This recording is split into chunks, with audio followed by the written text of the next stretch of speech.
Hello, ayan, dito na tayo. Dito ako mag-voice over. Siyempre, lagi pa rin natin ginagamit ang ating ACC whipping cream. Basta sa mga cakes naman natin, ginagamit natin yan. So, yung half, yung actually meron pa ako sa ref na na-whip na.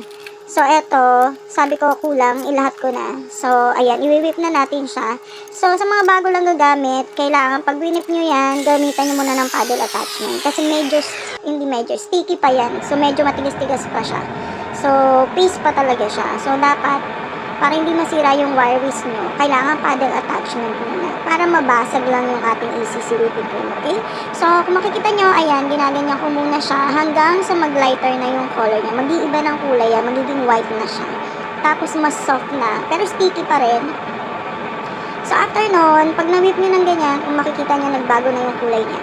Ayan, yan yung time na pwede nyo na siyang gamitan ng wire wrist. Yan yung hindi na mahirapan yung wrist attachment nyo. Kasi pag ginamitan nyo ng wrist yun, tapos sobrang sticky, may tendency masira na yung pagkatagal-tagal ng paggamit nyo. May tendency masira na yung wrist attachment. Ayan.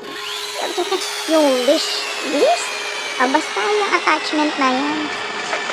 Nahirapan na naman siya. So, after yan, super cold na water, kung meron siyang konting nag-ice, mas okay. So, ako, nagdagdag lang ako ng konti. So, ayan na yung ating binake na ube chiffon na sobrang moist. Yan. Tapos, hindi ko na nakuha ng video yung ginawa kong ube yema. Yung ube yema ko, best seller ko din yan. Hindi masyado matamis. Perfect combination sa mga ube chiffon cake natin. Try nyo na. Kahit yung pa-square natin. Kahit sa mga ganyan with filling. Round cake, customized cake. Ito customized cake nung pinagawa na to. Okay?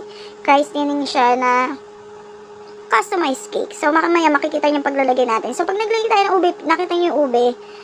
Syempre, gamit ang ating ube imulko, diba? The best yan. Always naman yan. Kaya actually, mas gamit na gamit talagang ube sa akin. Yan, favorite talaga. Hindi ka mauumay, hindi ka matatamisan, sakto lang, sobrang balance. Para ka naka-ube para ka naka-ube halaya, ganon siya. Basta masarap yan, try nyo. Hindi naman sa dahil ako nag-bake.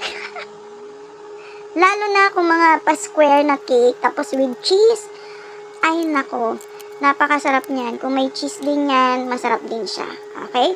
So, nilagyan ko lang siya ng borderline na whipped cream para yung ating yema, feeling ay hindi naman siya lumagpas doon. Kasi syempre may ibang design tayo ilalagay sa labas tsaka ibang color. So, kailangan lagyan natin ng ganun. So, ayan na.